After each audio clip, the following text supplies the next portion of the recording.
240 milliliters of milk. I'm using semi-skimmed, and it doesn't matter which one you're using. We're gonna warm it up on the gas, but we're not gonna boil it, so the temperature will be just lukewarm. Just warm milk. We've got a mixer in here, and directly I'm gonna put milk, which we've heated up just above body temperature. Just gonna put it straight in.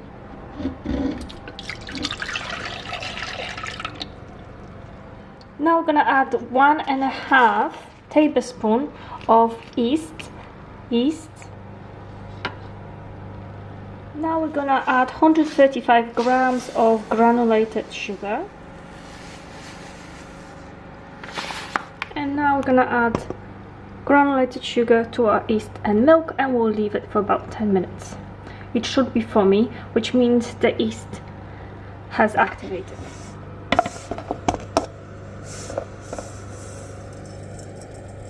Now we're gonna mix it up with a spoon. Okay, if it's particularly cold day like today, what you can do, because you're supposed to put the dough in a warm place. So what I'm gonna do, I put in the oven for 15 minutes for 150 temperature, and then once everything is ready, I'm just gonna put the dough in here, so it's gonna be nice and warm.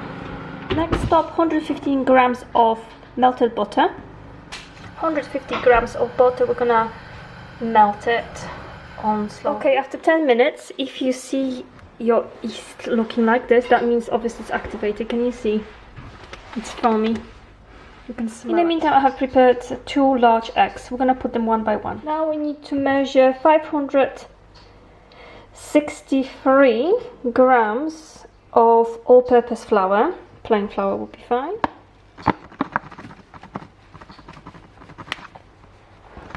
565 grams of flour, and we're gonna add 1/2 teaspoon of salt. Just table salt is fine. We've got our flour and salt ready in here, and now we have cooled down a bit of that butter. We're gonna add it straight to our mixture here.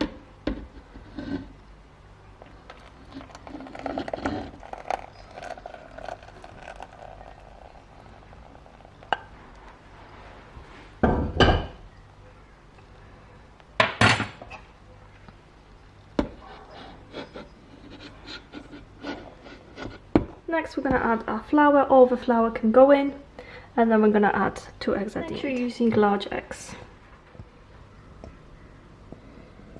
And second egg. As you can see, our yeast is working. It's foamy, which is good sign. If it's not activated, you have to start again. Okay, we're gonna be mixing this on a low speed. I've got only 2 options in here, but on a low speed for about 8-10 minutes. We're gonna mix it all and make sure it's all sticky, but not too sticky that you can't handle it. If you've got a special mixer to make a dough, obviously use it. It will look like just one attachment with a one special thing to mix the dough. I don't have it, so I'm using regular mixer.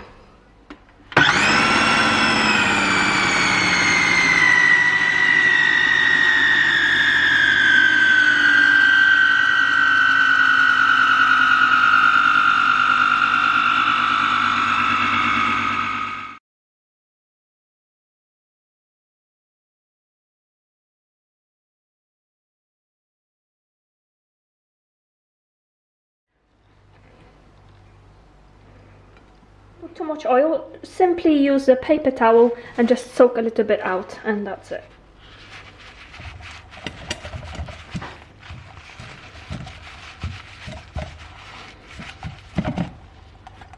Okay, now we're gonna take it all out, our dough.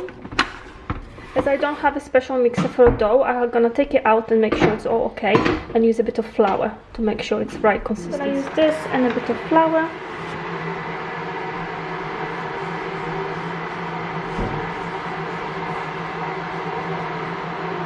Our dough is a bit runny, so we're gonna use a flour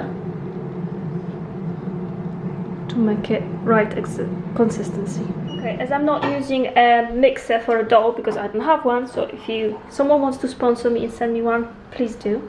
But because I don't have and I've got just normal standard mixer, what I had to do, I had to add 4 tablespoons of the flour.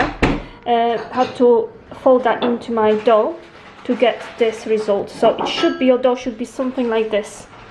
And it's gonna double in size, so remember it's gonna double in size. We're gonna transfer our dough now to the bowl. There's pieces of it. So we're gonna transfer it to the bowl in here, and we're gonna cover it with your kitchen towel or foil, and we're gonna leave it in a warm place for about 2 hours. Yes, 2 hours.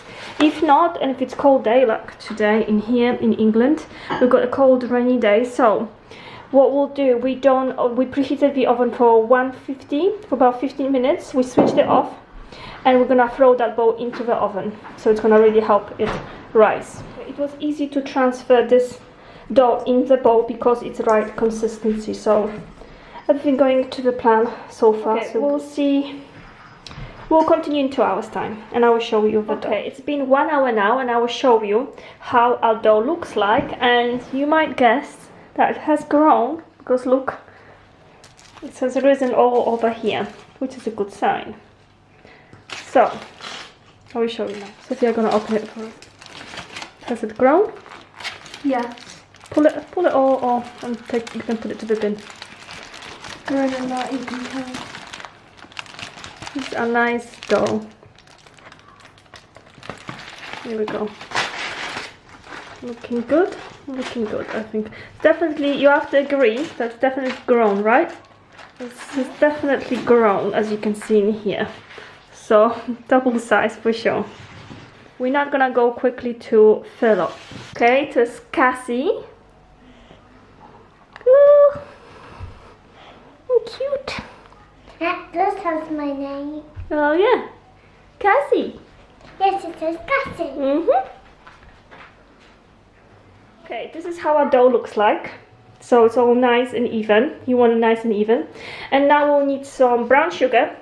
Definitely brown sugar. Do not use a white one. Brown sugar got this caramelized taste, which is incredible in cinnamon rolls. Only and only if you're gonna see the recipe and it will be white sugar, definitely just don't even bother with that recipe. So brown sugar. We're gonna of course have our cinnamon. Make sure you add enough so you can taste the cinnamon. We're gonna also use a secret weapon, which is vanilla sugar. Vanilla sugar, you can buy them in the small sachets. I got them in Polish shop, but they got like an incredible vanilla smell, so it's gonna add extra thing to it. My daughter will be helping us. Okay, I'm gonna put the butter all over this melted one, or very soft one. And then I will throw brown sugar for Cassie, so make sure there is no big lumps of sugar. It smells interesting. Oh, smell interesting. Okay, that's how it looks when it's finished. Now I'm gonna roll it, but it should have, you know, nice layer of sugar and cinnamon. It smells amazing, delicious. Of course, you can't smell it, but it's incredible. So we're gonna roll it, and that's it. We're gonna cut it. Okay, now we're gonna roll it. The tip I can give is to roll it, push it with one hand is harder for me, but push it, one roll, and then squeeze it in here, and then roll it again, and then squeeze it again.